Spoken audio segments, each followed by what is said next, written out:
ആൽത്തറയിൽ ആലിലയിൽ കല്ല് വെച്ച് പ്രാർത്ഥിച്ച മനസ്സിൽ ആഗ്രഹിച്ച് നടക്കുമെന്ന് വിശ്വാസമുള്ള പെർലശ്ശേരി അമ്പലത്തിലാട്ടാ ഞാനിന്ന് വന്നിട്ടുള്ളത്.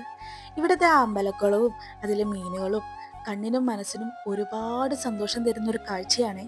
നിങ്ങൾ ഇവിടെ വന്ന് മനസ്സ് നിറയെ പ്രാർത്ഥിച്ചു കഴിഞ്ഞാൽ പോകുന്ന വഴിക്ക് ഞാൻ ഈ പറയുന്ന സ്ഥലത്തു കൂടി ഒന്ന് കയറണം കേട്ടോ. ഇതാണ് ഹോട്ടൽ ന്യൂ കേരളി. ഞാനിവിടെ വന്നത് ഇവിടുത്തെ നെയ്ച്ചോറ് ആൻഡ് ബീഫ് പള്ളിക്കറിയും പിന്നെ ഇറച്ചിച്ചോറും നല്ല ടേസ്റ്റാണെന്ന് അറിഞ്ഞിട്ടാണ്. വേറെയും കുറേ ഐറ്റംസ് ഇവരുടെ മെനുവിലുണ്ട് കേട്ടോ. നിങ്ങളുടെ ഫ്രണ്ട്സ് ആൻഡ് ഫാമിലി ആയിട്ട് വന്നിരുന്ന് കഴിക്കാൻ പറ്റിയ സ്പേഷ്യസ് ആയിട്ടുള്ള ഒരു സ്ഥലമാട്ടോ ഇത്. ഫ്രൈഡേ വന്നാൽ മാത്രമേ നിങ്ങൾക്ക് ഇവിടുന്ന് ഇറച്ചിച്ചോറ് കിട്ടുള്ളൂ. നല്ല തൂശൻ ഇലയിലാട്ടോ അവിടുത്തെ ചേച്ചിമാർ ഞങ്ങൾക്ക് ഭക്ഷണം വിളമ്പി തന്നത്.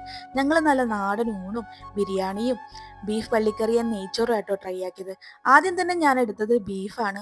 അയ്യോ, ഒരു രക്ഷയുണ്ടായിരുന്നില്ല. എനിക്ക് ഭയങ്കരമായിട്ട് ഇഷ്ടമായി. ഞാൻ കഴിച്ചതിൽ വെച്ച് ഏറ്റവും ബെസ്റ്റ് എന്ന് തന്നെ പറയാം. ആ ബീഫ് അവിടുത്തെ ആ നെയ്ച്ചോറായിട്ട് കൂട്ടി കഴിക്കുമ്പോണ്ടല്ലോ, ഓ സ്വർഗം തന്നെ.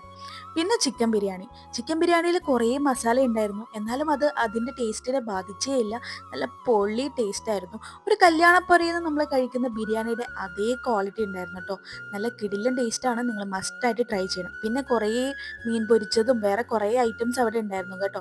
എൻ്റെ ഫ്രണ്ട് അവിടുത്തെ നാടൻ ഊണാണ് ട്രൈ ചെയ്തത്. അതും ഒരു രക്ഷയില്ല എന്നാണ് അവൻ പറഞ്ഞത്. അപ്പോൾ നിങ്ങളും തീർച്ചയായിട്ടും ഇവിടെ വരണം. ഇതിൻ്റെ ലൊക്കേഷൻ വരുന്നത് പെർലശ്ശേരി സാറിന ബാങ്കിന് തൊട്ടടുത്തുള്ള ഹോട്ടൽ നോക്കേരിൽ.